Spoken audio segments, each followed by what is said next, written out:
আসসালামু আলাইকুম।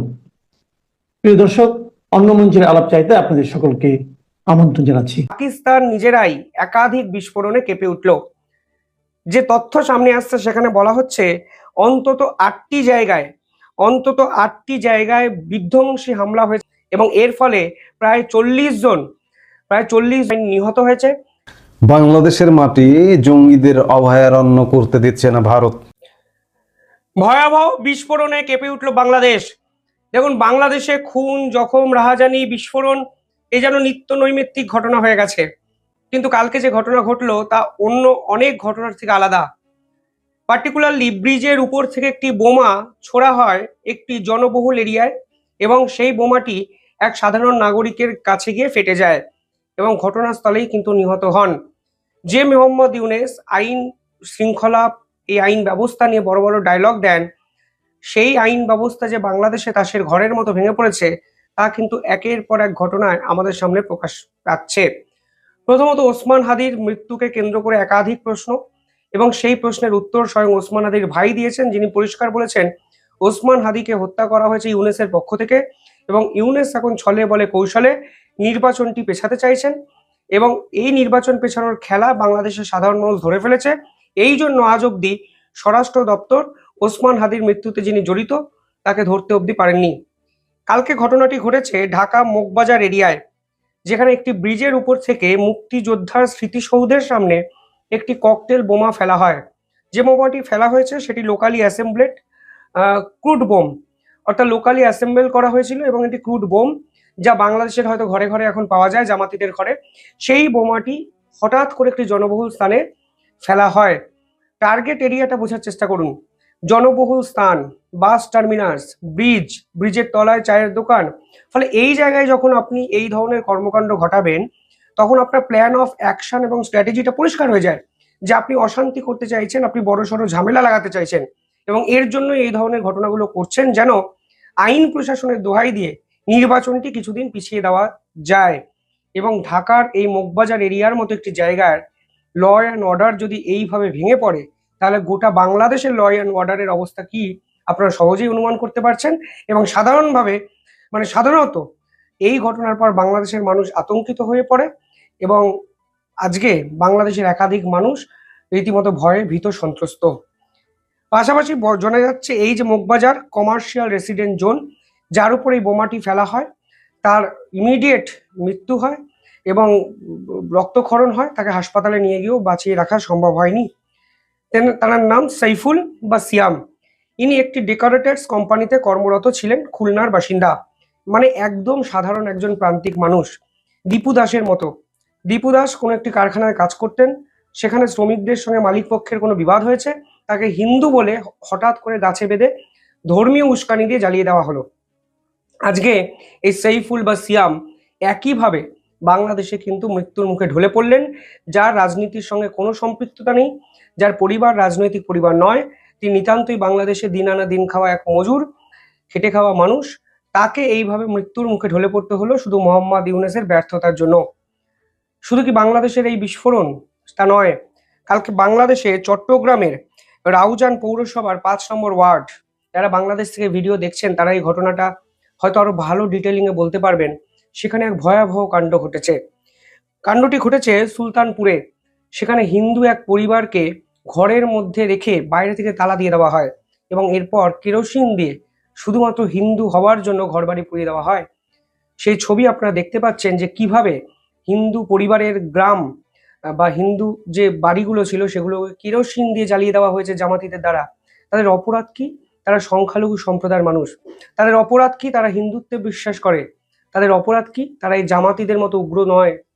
তাদের অপরাধ তারা মোহাম্মদ ইউনেসের মতো চটকদারি রাজনীতিতে বিশ্বাস করেন না। এর জন্য ঘরের ভিতর কিছু মানুষ থাকা সত্ত্বেও তালা দিয়ে শুধুমাত্র কেরোসিন দিয়ে আগুন লাগিয়ে দেওয়া হলো ঘরে।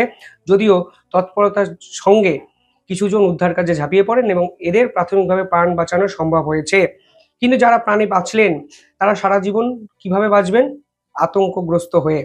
সামগ্রিকভাবে বাংলাদেশ নিয়ে মোহাম্মদ ইউনেস যে বড় বড় ডায়লগবাজি করেন, যেভাবে ভারতের সঙ্গে প্রতি মুহূর্তে সংঘাতে জড়িয়ে পড়েন, আজকে বাংলাদেশের মানুষকে কি তিনি খুশি করতে পেরেছেন? কোথায় তার সেনাপ্রধান? কোথায় তার স্বরাষ্ট্র উপদেষ্টা? কোথায় তার আইন উপদেষ্টা যিনি বলেছিলেন 26 লক্ষ ভারতীয় বাংলাদেশে এই মুহূর্তে আছেন? কোথায় তথ্য, কোথায় প্রমাণ? কিছুই তার কাছে নেই। শুধুমাত্র ফাটকাবাজির রাজনীতি শেষ একটা বছর ধরে তিনি করে গেলেন, যা অচিরেই শেষ হওয়ার প্রান্তে এসে দাঁড়িয়ে পড়ল। খুল্লা বোমা মেরে চলে যাওয়া হচ্ছে। একের পর এক মুক্তিযোদ্ধাদের স্মৃতিসৌধ ভেঙে গুড়িয়ে দেওয়া হয়েছে। বঙ্গবন্ধু স্মৃতি বিজড়িত ঐতিহাসিক বাড়ি 32 নম্বর ধানমন্ডির বাড়ি, সেটাকে কোনো ইউটিউবারদের উস্কানিতে গুড়িয়ে ফেলা হলো। ভারতের হাই কমিশন এবং হাই কমিশনারকে প্রতি মুহূর্তে আক্রমণের চেষ্টা করা হচ্ছে। এই বাংলাদেশ কোন দিকে এগোচ্ছে? একবিংশ শতকেও এত উগ্রতা, এত এক্সট্রিমিস্ট চিন্তাধারা যদি একটা রাষ্ট্রে বিভিন্ন জায়গায় ছড়িয়ে পড়ে, তাহলে সেই রাষ্ট্র কিন্তু সিরিয়া হতে বেশি সময় লাগে না। গৃহযুদ্ধের সামনে দাঁড়িয়ে আছে বাংলাদেশ, আপনারা মিলিয়ে নেবেন। মোহাম্মদ ইউনূসের কালকে প্রধান সহকারী, তিনি কিন্তু কালকে পদত্যাগ করলেন ব্যর্থতার দায় নিয়ে। তার নাম, তিনি স্বরাষ্ট্র মন্ত্রকের প্রতিমন্ত্রী ছিলেন, যার নাম খোদাবক্স চৌধুরী। প্রসঙ্গত হাদিকে মৃত্যুকে কেন্দ্র করে এক সপ্তাহের আলটিমেটাম বাংলাদেশের ছাত্র জনতা স্বরাষ্ট্র উপদেষ্টাদের কিন্তু দিয়েছিলেন, এবং তাদের দাবি ছিল তারা প্রকাশ্যে এসে বলুক যে তদন্ত কোথায় এসে দাঁড়িয়ে আছে। স্বরাষ্ট্র উপদেষ্টা কি বলেছিলেন? বলেছিলেন হাদির হত্যার সঙ্গে যিনি জড়িত তিনি কোথায় আছে জানলে তো ধরেই ফেলতাম। গোয়েন্দাদের কাছে কোনো রিপোর্ট নেই, পুলিশ তদন্তে কিচ্ছু এখনো অবধি খুঁজে পায়নি। অথচ একটি সরকার হাদির মৃত্যুর পরের দিনই তার প্রতিবেশী রাষ্ট্র প্রভাবশালী ভারতকে চিঠি দিয়ে বলে দিল যে এর সঙ্গে আপনারা জড়িত। এই চিঠি যদি অফিসিয়ালি দেওয়া না হতো তাহলে আমি এই ভিডিও বানাতামই না। অফিসিয়ালি একটা রাষ্ট্র দাবি করেছে যে হাদির হত্যার সঙ্গে যিনি জড়িত তার সঙ্গে ভারত যোগ স্পষ্ট। আনঅফিসিয়ালি তারা ভারতের গোয়েন্দাদের দিকে আঙুল তুলেছে, তারা ভারতের টেরর স্পন্সরিং করার দিকে আঙুল তুলেছে, একাধিক অভিযোগে বিদ্ধ করেছে ভারতকে। অথচ তাদের দেশের স্বরাষ্ট্র দপ্তর, গোয়েন্দা দপ্তর, পুলিশ প্রশাসন, আইন বিভাগ কেউ আজ অব্দি প্রমাণ করতে পারলো না যে ওসমান হাদির মৃত্যুতে যিনি জড়িত তিনি লুকিয়ে ভারতে চলে গেছেন বা ভারত থেকে পুরো বিষয়টি করা হয়েছে। ফলে বলার কিছু নেই। ফলে তার জন্য মোহাম্মদ ইউনূসের ডান হাত বিশেষ সহকারী খোদাবক্স চৌধুরী, যিনি স্বরাষ্ট্র মন্ত্রকেরও প্রধান প্রতিমন্ত্রী ছিলেন, তিনি কালকে পদত্যাগ করে নিজেকে সেফ পজিশনে নিয়ে গেলেন। আলটিমেটলি সামারাইজড যদি পুরো বিষয়টি করেন, তিনি পালিয়ে গেলেন, পালানোর পথ খুঁজলেন, তিনি শেষটা দেখতে পেলেন। এখন কোন দেশে তিনি আশ্রয় নেবেন পালিয়ে, সেটাই এখন লাখ টাকার প্রশ্ন। শুধু এই উপদেশটা নয়, এই সহকারী নয়, একে একে সকলেই তো পালানোর পথ খুঁজছেন। একাধিক হোয়াটসঅ্যাপ আসছে, একাধিক তথ্য আমার কাছেও আসছে, যারা সেফ গার্ড বা সেফ এক্সিট খোঁজার কিন্তু চেষ্টা করে যাচ্ছেন। এবং শেষ 2 মাসে যখন তারেক রহমান বাংলাদেশের রাজনীতিতে ফিরেছেন, তারা আস্তে আস্তে তাদের সেফেস্ট অপশনগুলো কিন্তু আস্তে আস্তে ক্লোজ করছেন। এবং আমার মনে হয় আগামী 2 মাসে বাংলাদেশে এরকম অনেক পদত্যাগ দেখতে পাবেন, যারা ক্ষমতা দখলের নেশায় দিনের পর দিন ভারত বিরোধী স্ট্যান্ড নিয়ে গেছেন। স্বরাষ্ট্র উপদেষ্টা, তার প্রধান সহকারী মোহাম্মদ ইউনূসের, তিনি পদত্যাগ করলেন। তার মানে হাদির মৃত্যুর যে তদন্ত প্রক্রিয়া তা কিন্তু স্তব্ধ হয়ে যাওয়ার মুখে। আর পুরো বিষয়টা আরো এই জায়গায় গেল কারণ ভারত স্পষ্টভাবে জানিয়ে দিয়েছে যেহেতু আপনারা ভারতের নাম জড়িয়েছেন, তাই হাদির মৃত্যুর পূর্ণ ইনভেস্টিগেশন রিপোর্ট ভারতকে দিতে হবে। ফলে পাল্টা চাপ মোহাম্মদ ইউনূস সহ্য করার জায়গায় আর নেই। কোথায় পালাবেন? প্রশ্ন থেকেই পাকিস্তান নিজেরাই একাধিক বিস্ফোরণে কেঁপে উঠল। যে তথ্য সামনে আসছে সেখানে বলা হচ্ছে অন্তত 8টি জায়গায় বিধ্বংসী হামলা হয়েছে এবং এর ফলে প্রায় 40 জন পাকিস্তান সেনাবাহিনী নিহত হয়েছে এবং 8 থেকে 10টি পাকিস্তান সেনা ট্যাঙ্ক, পাকিস্তান সেনা গাড়ি কিন্তু আইইডি বিস্ফোরণে কেঁপে উঠেছে। এই টোটাল কর্মকাণ্ডটি পাকিস্তানের একটি নির্দিষ্ট জায়গায় হয়নি, 8টি ডিফারেন্ট মিলিটারি ঘাঁটিতে এই ধরনের বিধ্বংসী হামলা হয়েছে। কেউ মনে করছেন এই হামলার পিছনে তেহরিকি তালিবান, কেউ মনে করছেন বালুচিস্তান লিবারেশন আর্মি, কিন্তু পাকিস্তান মনে করছে এই টিটিপি এবং বালুচিস্তান লিবারেশন আর্মির পিছনে ভারত আছে। ফলে আজকে একটু পরেই হয়তো তাদের স্টেটমেন্ট আসবে এবং তারা বলবে ভারত এই ধরনের নোংরা হামলা করানোর জন্য দায়ী। ভারত এ বিষয়ে মুখে স্পিকটি নট কুলু পেটেছেন, কিন্তু আমার এখানে বেসিক যে প্রশ্ন, যে যারা বাংলাদেশকে বাঁচানোর দায় বা দায়িত্ব নিতে চাইছে, যারা আগ্রহী, যারা ভারতের উপরে মিসাইল বর্ষণ করতেও পিছপা হবে না, তারা নিজেদের দেশের সেনাঘাঁটিগুলোকে বাঁচাতে পারছে না কেন? আরো ইন্টারেস্টিং বিষয় হলো আজকে পাকিস্তানের পক্ষ থেকে পরিষ্কার বলে দেওয়া হয়েছে তারা আপাতত বালুচিস্তানের ট্রেন সার্ভিস বন্ধ রাখছে, কারণ তাদের ইন্টেল রিপোর্ট অনুযায়ী ক্রিসমাস থেকে হ্যাপি নিউ ইয়ার অর্থাৎ 1 জানুয়ারি এই উৎসব মুখর পরিবেশে বিধ্বংসী হামলা চালানোর পরিকল্পনা এই পাকিস্তানের ট্রেনের উপর করা হচ্ছে। ফলে এর জন্য তারা বালুচিস্তানের ট্রেন সার্ভিস আপাতত বন্ধ রাখছে। এই বালুচিস্তানের ট্রেন সার্ভিস এখন আসিম মুনিরের সব থেকে বড় মাথা ব্যথার কারণ, কারণ এইখানে জাফার এক্সপ্রেস নামক একটি ট্রেন চলে এবং জাফার এক্সপ্রেস একাধিকবার আক্রমণের মুখে কিন্তু পড়ে। আমার মনে আছে 1 বছর আগে যখন জাফার এক্সপ্রেস প্রথম আক্রমণের মুখে পড়েছিল বালুচিস্তান লিবারেশন আর্মি দ্বারা, ঠিক তখন পাকিস্তানের সেনা প্রধানের যে চামচা, যে দূত, তিনি একটি প্রেস কনফারেন্স করেন আন্তর্জাতিক স্তরের সামনে। তিনি পরিষ্কারভাবে এই পুরো দায়টি ভারতের দিকে ঠেলে দেন। মানে ভারত জাফার এক্সপ্রেসে এই ধরনের বিধ্বংসী হামলা সেদিন নাকি পাকিস্তানের সেনাকর্তা পুলিশ কর্তাদেরকে লক্ষ্য করে করেছিল এবং বালুচিস্তান লিবারেশন আর্মির পিছনে নাকি ভারত আছে, এই দাবি তারা সর্বসমক্ষে কিন্তু করেছে 1 বছর আগে। এরপরেও জাফার এক্সপ্রেস একাধিকবার আক্রমণের সামনে পড়ে এবং পাকিস্তান সেই চিরাচরিত ভারতের দিকে আঙুল তোলে। এবার প্রশ্ন হলো, পাকিস্তানের গোয়েন্দা দপ্তর কি করছে, পাকিস্তানের মিলিটারি কি করছে, পাকিস্তানের পুলিশ কি করছে, যে দেশের দুই বিদ্রোহী গ্রুপ টিটিপি তেহরিকি তালিবান এবং বালুচিস্তান লিবারেশন আর্মিকে তারা দমন করতে পারছে না, উল্টে তাদের গোয়েন্দা দপ্তরের ব্যর্থতার দায় তারা ভারতের উপর চাপিয়ে দিচ্ছে। ভারত কেন পাকিস্তানে ঢুকে মারবে? অদ্ভুত বিষয়। শান্তি প্রধান একটা রাষ্ট্র পাকিস্তান, জীবনে কখনো চুরি ডাকাতি দুর্নীতি কিংবা টেরোরিজমের কথা ভাবেও না, সেই রকম একটা রাষ্ট্রের বিপক্ষে ভারত কেন ঝাঁপিয়ে পড়বে? এ তো ভারতের স্বভাব নয়। যাই হোক, কালকে যে হামলা পাকিস্তানে হয়েছে, এই হামলা থেকে ঘুরে দাঁড়াতে অনেকটা সময় লাগবে আসিম মুনিরের, কারণ অত্যন্ত গুরুত্বপূর্ণ কিছু সেনাঘাঁটি কার্যত চুরমার হয়ে গেছে। অপারেশন সিন্দুরের সময় ভারত একাধিক সেনাঘাঁটিকে টার্গেট করেছিল। রাওয়ালপিন্ডি বলুন, ইসলামাবাদ বলুন, এই ধরনের সেনাঘাঁটিগুলো পাকিস্তানের মিলিটারি অ্যাসেটকে কিন্তু রক্ষা করে। এবার পাকিস্তানে যেভাবে ইসলামাবাদের মিলিটারি ঘাঁটিকে বারবার আক্রমণ করা হচ্ছে টিটিপি দ্বারা, তাতে কিন্তু পাকিস্তানের ইন্টারনাল সিকিউরিটিও বড়সড় যে বিপদে আছে তা কিন্তু স্পষ্ট হয়ে যায়। এবার পাকিস্তান এই মুহূর্তে নিজেদের দেশে কার্যত এই ধরনের লেজে গোবরে অবস্থার মুখে পড়েছে। তারা বাংলাদেশের সঙ্গে ডিফেন্স প্যাক্ট সাইন করতে চাইছে সৌদির মতো। কালকে একটি রিপোর্ট প্রকাশিত হয়েছে যেখানে বলা হচ্ছে সৌদির সঙ্গে পাকিস্তান যেরকম ডিফেন্স প্যাক্ট সাইন করেছে, বাংলাদেশের সঙ্গেও সেই ডিফেন্স প্যাক্ট সাইন করতে চাইছেন। এবার সৌদির সঙ্গে ডিফেন্স প্যাক্ট নিয়ে মজার কিছু কথা আপনাদের বলা যাক। সৌদির সঙ্গে ডিফেন্স প্যাক্টে লেখা আছে, যদি পাকিস্তানের উপর অন্য কোনো রাষ্ট্র আক্রমণ করে তাহলে সৌদি ভাববে এই আক্রমণটি তাদের উপর করেছে এবং সৌদি এই পাকিস্তানের শত্রুদের উপর ঝাঁপিয়ে পড়বে মিলিটারি সাপোর্ট নিয়ে। এবার বাস্তবের মাটিতে আমরা কি দেখলাম? এই ডিফেন্স প্যাক্ট কবে সই হয়েছিল, এটা খুব ইন্টারেস্টিং বিষয়। আফগানিস্তানের সঙ্গে পাকিস্তানের যখন যুদ্ধ শুরু হয়, মানে এই 2-3 মাস আগে, ঠিক তার 1 সপ্তাহ আগে কিন্তু এই ডিফেন্স প্যাক্ট সই হয়। এবার আফগানিস্তান যখন বারবার ডুরান্ট লাইনে পাকিস্তান মিলিটারি বেস, পাকিস্তান সেনাবাহিনীকে তছনছ করে দিচ্ছে, তখন কিন্তু সৌদি আফগানিস্তানের উপর কোনো আক্রমণ করেনি। অর্থাৎ এই ডিফেন্স প্যাক্ট অনুযায়ী যে সৌদির আফগানিস্তানের উপর ঝাঁপিয়ে পড়ার কথা ছিল, সেই সৌদি কিন্তু নিজেদেরকে উইথড্র করে রাখে। উল্টে সেই সৌদি সেই সময় পাকিস্তানের ডিফেন্স প্যাক্টকে কার্যত অস্বীকার করে আমেরিকার সঙ্গে এক বিগ ডিল করে এবং আপনারা জানেন সে সময় সৌদির প্রিন্স আমেরিকা সফরে চলে যান। পাকিস্তান কিন্তু চমকে যায়। পাকিস্তান ভাবে যে সৌদির আফগানিস্তানের উপর আক্রমণ করার কথা এবং মিডিল ইস্ট দিয়ে আফগানিস্তানকে লন্ডভন্ড করে দেওয়ার কথা, সেই সৌদি নিজেদেরকে ব্যাকআউট কেন করছে?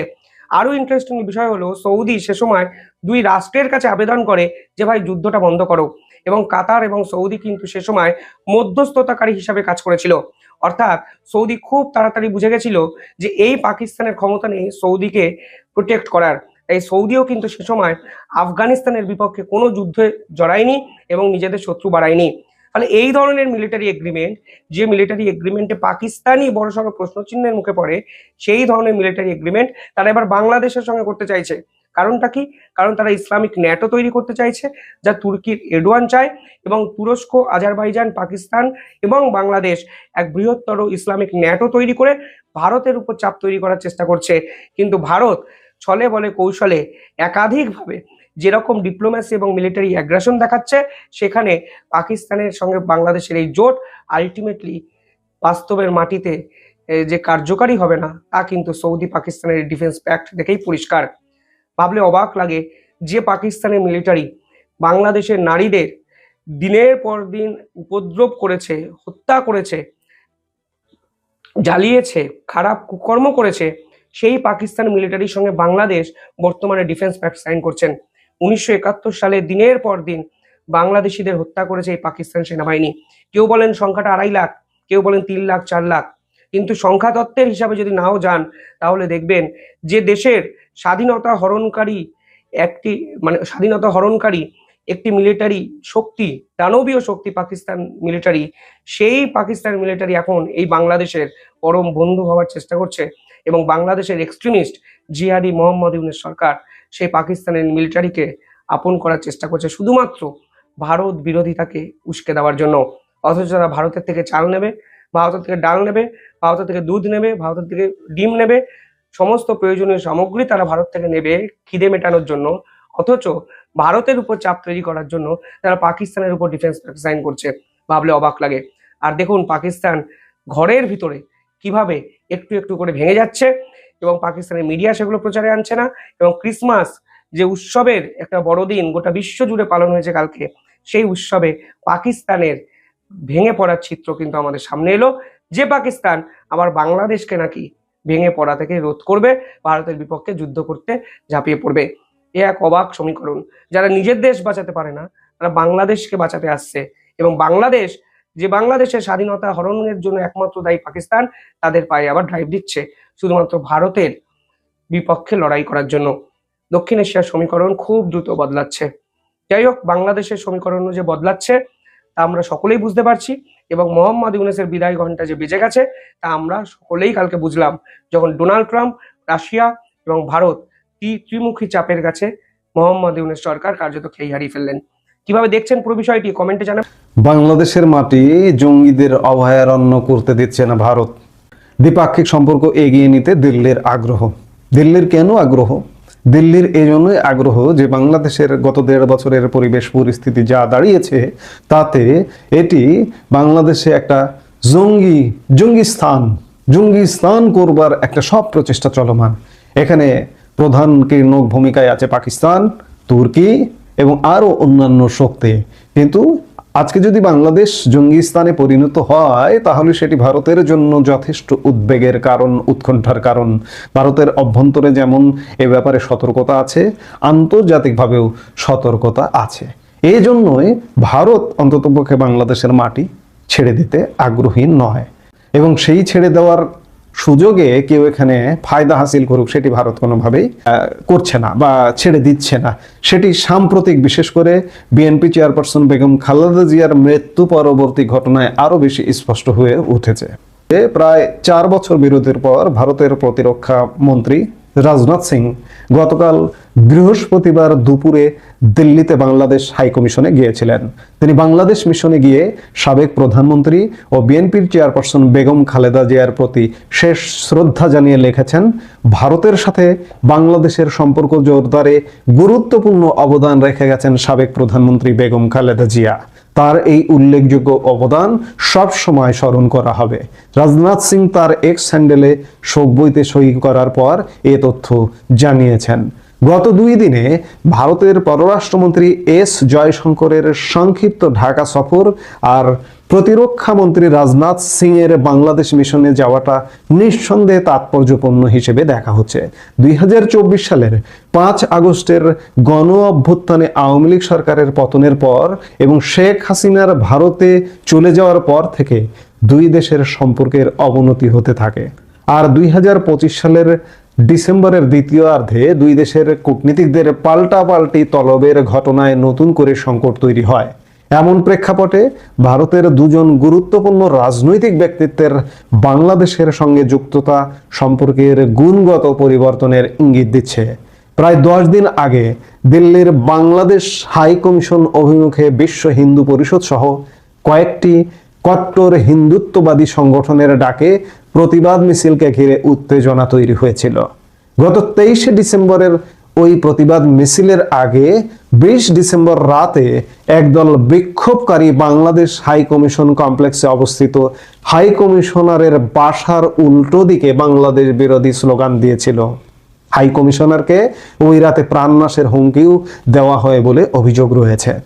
এসব ঘটনা 2 দেশের মধ্যে তিক্ততা আর উত্তেজনা বাড়িয়ে দেয়। কিন্তু এক সপ্তাহ না পেরোতেই রাজনাথ সিং এর বাংলাদেশ হাই কমিশনে গিয়ে খালেদা জিয়ার প্রতি শ্রদ্ধা জানানো তাৎপর্যপূর্ণ।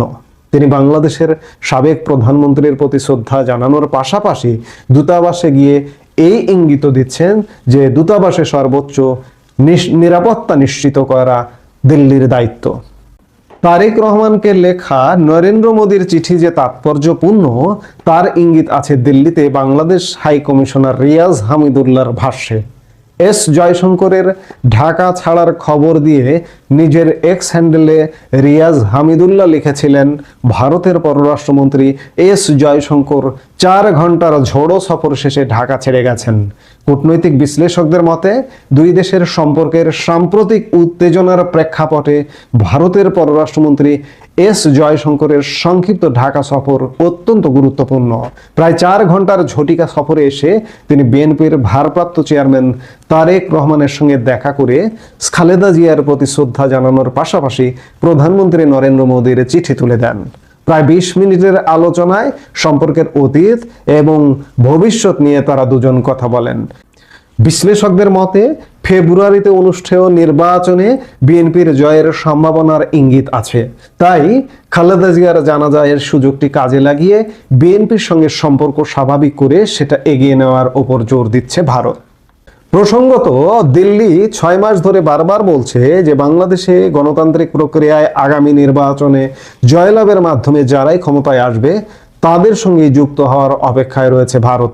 কূটনৈতিক ও সরকারি সূত্রগুলোর সঙ্গে গত 2 দিনে কথা বলে এই ধারণা পাওয়া গেছে যে নির্বাচনে বিজয়ী পক্ষের সঙ্গে ভারতের যুক্ততার প্রসঙ্গটি গত বুধবারের সংক্ষিপ্ত আলোচনায় এসেছে।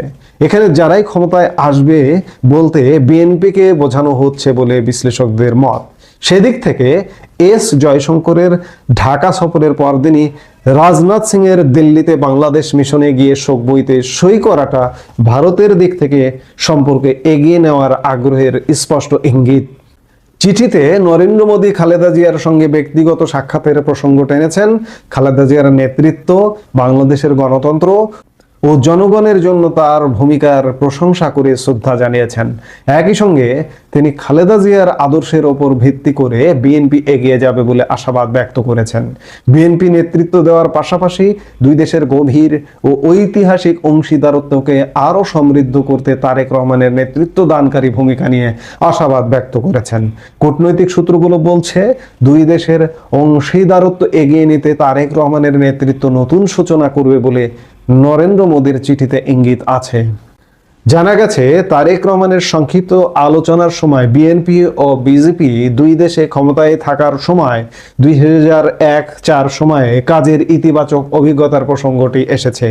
এই প্রেক্ষাপটে ভবিষ্যতে দুই দেশের একসঙ্গে কাজ করার উপর জোর দেন ভারতের পররাষ্ট্রমন্ত্রী। বাংলাদেশের গণতান্ত্রিক উত্তরণের পথে ভারত অবাধ, সুষ্ঠু ও অংশগ্রহণমূলক নির্বাচন চায় বলেও আশাবাদ ব্যক্ত করেন তিনি। এস জয়শঙ্কর স্পষ্ট করেই বলেছেন, নির্বাচনে জয়লাভ করে বাংলাদেশে যারাই ক্ষমতায় আসবে ভারত সরকার তাদের সঙ্গে যুক্ততার জন্য অপেক্ষায় রয়েছে। দুই দেশের অমীমাংসিত বিষয়ের প্রতি ইঙ্গিত করে এস জয়শঙ্কর বলেছেন, দুই দেশের মধ্যে সমস্যা থাকতে পারে কিন্তু আলোচনার মাধ্যমে সম্পর্ক এগিয়ে নিয়ে যাওয়া সম্ভব। ভারতের পররাষ্ট্রমন্ত্রীর সঙ্গে আলোচনায় বিএনপির ভারপ্রাপ্ত চেয়ারম্যান দুই দেশের সম্পর্ক এগিয়ে নেওয়ার উপর জোর দিয়েছেন। তার মতে আলোচনায় বসে সমস্যা সমাধানের মাধ্যমে সম্পর্ক এগিয়ে নেওয়া সম্ভব।